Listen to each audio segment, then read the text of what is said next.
vous salue dans le nom précieux de notre Seigneur Jésus et je rends grâce au Seigneur qui nous a permis aujourd'hui de nous revoir. Que le Seigneur vous bénisse. La fois passée, nous n'avons pas pu communiquer parce que toutes les conditions n'étaient pas réunies. Alors ce jour, c'est le jour où les conditions sont réunies, c'est pourquoi je suis avec vous. Alors, sans plus tarder, nous allons prier. Seigneur, nous voulons te confier ce moment. Nous voulons compter sur toi, sans qui nous ne pourrons pas aboutir. Nous ne pourrons pas avoir un résultat, celui que toi tu veux. Nous voulons, Seigneur, être dans le plan que tu as pour nous et avoir le résultat que tu aurais voulu pour nous, afin que, Seigneur, notre destinée soit accomplie vis-à-vis de ce que nous faisons. Merci, Seigneur, de conduire le canal que je suis et merci, Seigneur, d'inspirer ceux qui vont écouter cette communication. Fais-le, Seigneur, pour ta gloire. Fais-le pour la honte de Satan. Fais-le pour notre progrès spirituel et pour notre joie. Dans le nom puissant de notre Seigneur Jésus, nous avons prié. Amen.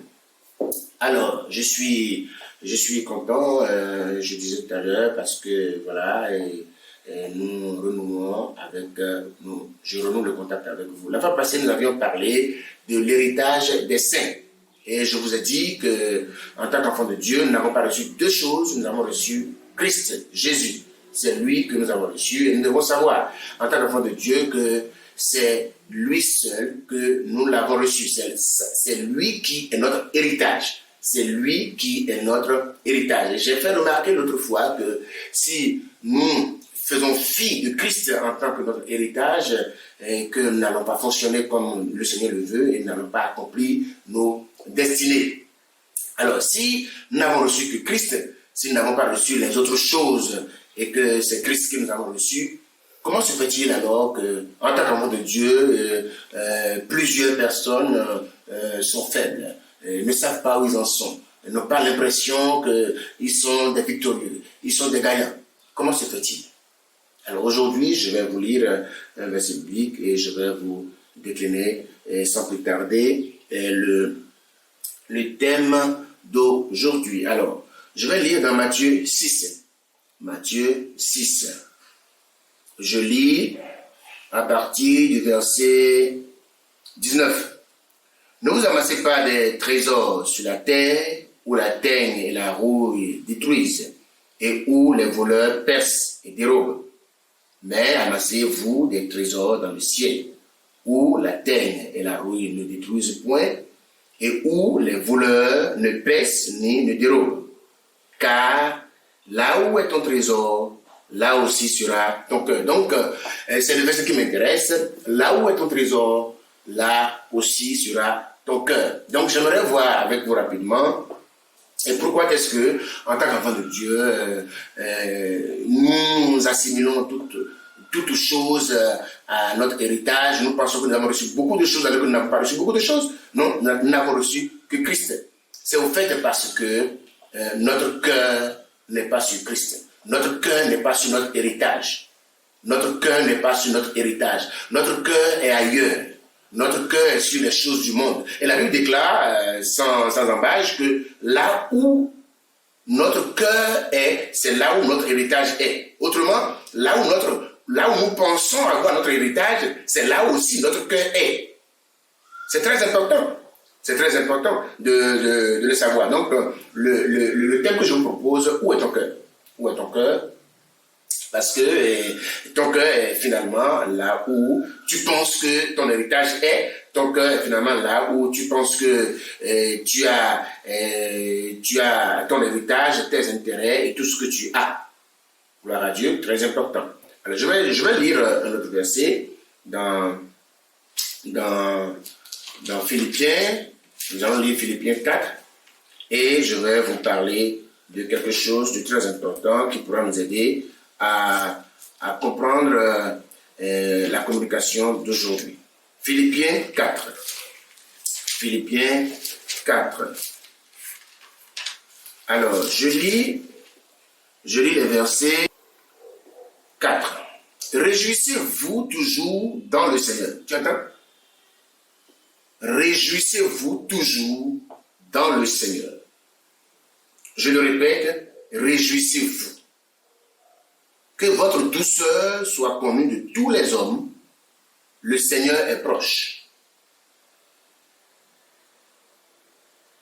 ne vous inquiétez de rien, mais en toute chose, faites connaître vos besoins à Dieu par des prières et des supplications avec des actions de grâce, et la paix de Dieu, qui surpasse toute intelligence, gardera vos cœurs et vos pensées en Christ. Au fait, cette portion des Écritures fait partie surtout que votre douceur soit connue de tous les hommes, le Seigneur est proche. Ça fait partie des versets un peu compliqués de la Bible.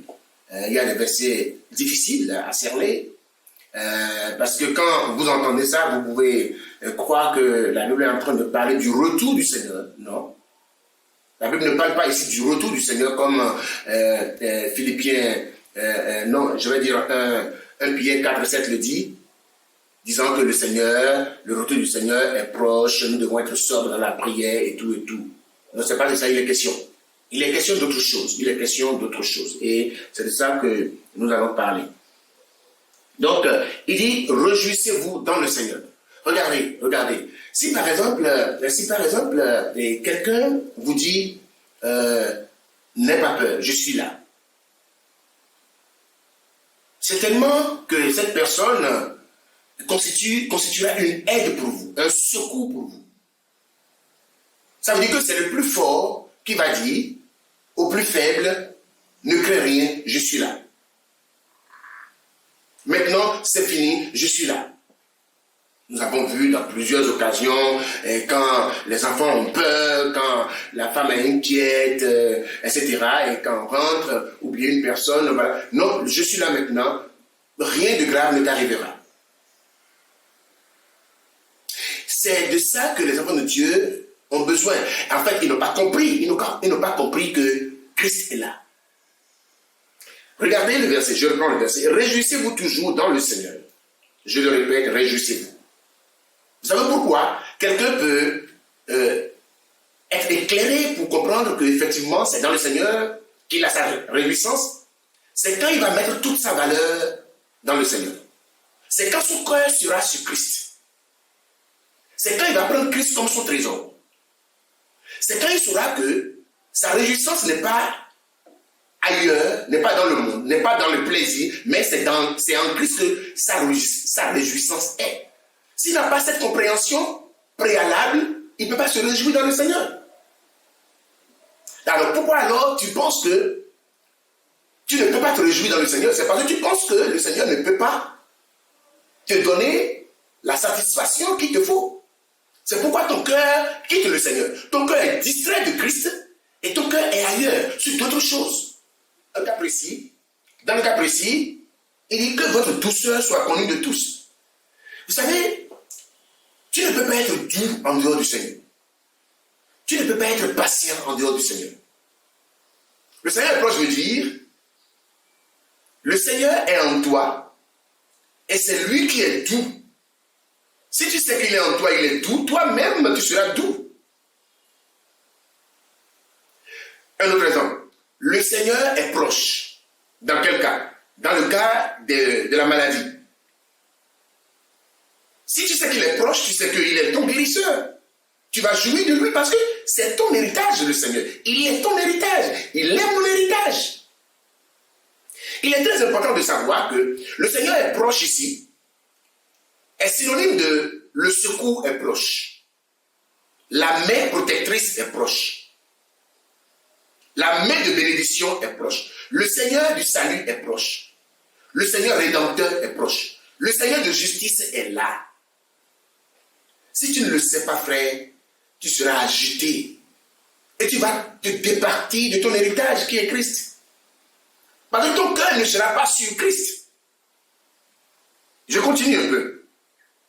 Il dit, ne vous inquiétez de rien. Mais voilà, regardez. Vous savez, frères et sœurs, comment est-ce qu'il est possible que quelqu'un ne s'inquiète pas? C'est quand il a confiance en quelque chose. Ou en quelqu'un. Vous ne pouvez pas dire à quelqu'un, ne vous inquiétez pas. Ça qu'il n'a aucune assurance ailleurs. C'est parce que les gens du monde, ils pensent que leur petit grivure dans leur poche peut les protéger, qu'ils ont l'assurance. Ils ont cette fausse assurance. Quelqu'un va dire, si j'ai ça dans ma voiture, je ne ferai jamais accident. Allez leur demander combien de fois ils n'ont pas fait accident. Ne vous inquiétez de rien. Mais en toute chose, faites connaître vos besoins à Dieu par des prières et des supplications. Ça veut dire quoi? Ça veut dire que si tu t'inquiètes, pourquoi tu pries? Si tu t'inquiètes, c'est parce que tu ne sais pas. Tu es en train de dire que Christ, au fait, n'est pas capable de te donner la solution. Et beaucoup sont les enfants de Dieu qui s'inquiètent en priant. Non. Ne vous inquiétez de rien est synonyme de mon cœur est sur le secours. Indéfectible. Et maintenant, je prie. Si ton cœur n'est pas sur le secours indéfectible, pourquoi tu pries? Tu pries en t'inquiétant. Au fait, frères et sœurs, nous sommes les gens les plus riches au monde. Parce que, écoutez, j'ai dit dans l'autre communication que Dieu a tout fait pour Christ. Et Christ a tout fait pour l'Église. Et par ricochet, Dieu a tout fait pour l'Église. Qui est plus riche que Dieu? Dites-moi au monde qui est plus riche que Dieu. Personne n'est plus riche que Dieu. Qui peut avoir meilleure santé? Si vous voulez que je vous parle en ce terme, en dehors de Dieu. Qui connaît tous les plans avant même qu'il ne se manifeste en dehors de Dieu. Il n'y a que lui. Et la Bible déclare que c'est à l'Église que Christ a fait tout ça. Donc Christ est notre portion. Maintenant, le problème que nous avons, nous ne savons pas que Christ est proche de nous. Quand on dit que Christ est proche de nous, ce n'est pas qu'il est à côté, il est en nous. La solution est en nous. Savoir que tu ne peux pas échouer, savoir que tu ne peux pas être attaqué par un sorcier et qu'il est le dessus sur toi, savoir que tu ne peux pas vivre dans la pauvreté, savoir que tu ne peux pas entraîner les maladies que les gens du monde entraînent, savoir que les plans du mauvais ne peuvent pas se relever contre toi. C'est une assurance que tu poses en Christ d'abord. C'est une assurance que tu places en Christ d'abord. Tu dois savoir qu'il est proche, il est en toi. Si tu ne le sais pas, mais pourquoi tu fais ce que tu fais? Finalement, qu'est-ce que la Bible nous enseigne? Que tout ce que nous faisons sans conviction est péché. Beaucoup d'entre nous sommes en train de pécher parce que nous prions dans l'inquiétude. C'est un péché. Tu ne peux pas prier dans l'inquiétude. Gloire à Dieu. Où est ton cœur? Est-ce que ton cœur est sur Christ? Est-ce que ton cœur est sur Christ et Christ seul? Est-ce que ton cœur est sur Christ, ton héritage? Est-ce que tu le prends comme seul héritage que tu as de Dieu? C'est quand tu vas commencer à le prendre comme seul héritage que Dieu t'a accordé que tu vas commencer à le manifester, à l'expérimenter, j'allais dire, dans tous les domaines de ta vie. Je dis souvent aux gens, le ciel ne tombera pas. Ce n'est pas un vrai mot. Le ciel ne tombera pas, parce que je sais, frères et sœurs, que le ciel ne tombera pas. À moins que je ne sois pas né de nouveau. À moins que Christ ne soit pas mon seul héritage. C'est pourquoi mon cœur ne veut pas plusieurs choses. Mon cœur veut Christ. Un peu plus de Christ. Un peu plus de Christ. Si mon cœur désire Christ tous les jours, un peu plus. Mais quand même, Christ me conduit. Christ m'amène à accomplir ma destinée. Christ me baigne des erreurs que je pourrais commettre. Frères et sœurs, où est ton cœur? Sur quelles choses? Quelles sont les choses sur lesquelles vos cœurs alors font confiance? Ou quelles sont les choses dans lesquelles vos cœurs se confient? Il y a des gens qui se confient dans leur mari. Il y a des gens qui se confient dans leur argent. Ça ne marche pas, frère. Les gens qui se confient dans leur diplôme, ça ne marche pas. Ça marche quand, mais ça ne marchera jamais. Ça ne marchera jamais. Pour toujours. Gloire à Dieu. Est-ce que ton cœur est sur Christ? J'aimerais qu'on fasse un point rapide. Et dans la communication passée, j'ai parlé de Christ, notre héritage. Il est notre héritage, il est tout ce que nous avons. Mais nous ne sommes pas en train de l'expérimenter. Nous ne sommes pas en train de le vivre. Nous ne sommes pas en train de témoigner au monde que nous sommes des enfants de Dieu. Nous rasons les murs, nous baissons la tête, etc. C'est parce que nous ignorons que lorsque notre cœur n'est pas sur lui, c'est parce que notre cœur est sur autre chose. Mais chacun peut faire son checking. Est-ce que ton cœur est sur Christ? Dans les décisions que tu as envie de prendre, ton cœur est sur Christ, ou bien ton cœur est sur ton oncle qui est ministre, ton cœur est sur le président talent, ton cœur est sur quelqu'un d'autre. Ton cœur doit être sur Christ et lui seul. Gloire à Dieu. Je pense que ce numéro, je vais le faire en 2 fois. Je vous reviendrai pour le numéro 2 de ce sous-thème qui est où est ton cœur. Que le Seigneur vous bénisse. Nous allons prier. Seigneur, nous voulons te rendre grâce. Nous voulons te rendre grâce pour l'opportunité que tu nous as donnée de venir à cette table que tu nous as faite pour comprendre que, effectivement, là où notre cœur est, c'est là où nos trésors sont. C'est là où nos valeurs sont. C'est là où nous pensons réussir. Et nous avons aussi découvert, Seigneur, diagnostiqué que, oui, dans la plupart du temps, Seigneur, nos cœurs ne sont pas sur toi. Nos cœurs sont sur autre chose, sont sur plusieurs autres choses, Seigneur. Nous te demandons pardon. Nous te demandons maintenant de nous ramener à la maison. Ramène-nous, Seigneur, comme le fils prodigue est rentré, Seigneur. Ramène nos cœurs sur toi. Que nos cœurs cessent d'être distraits de toi et qu'ils soient ramenés à toi. Fais-le pour ta gloire. Dans le nom puissant de notre Seigneur Jésus, nous avons prié. Amen. N'oubliez pas que Christ est tout ce que nous avons. Que le Seigneur vous bénisse. Et en attendant, laissez votre cœur à Christ et qu'il soit uniquement à lui. Je vous remercie.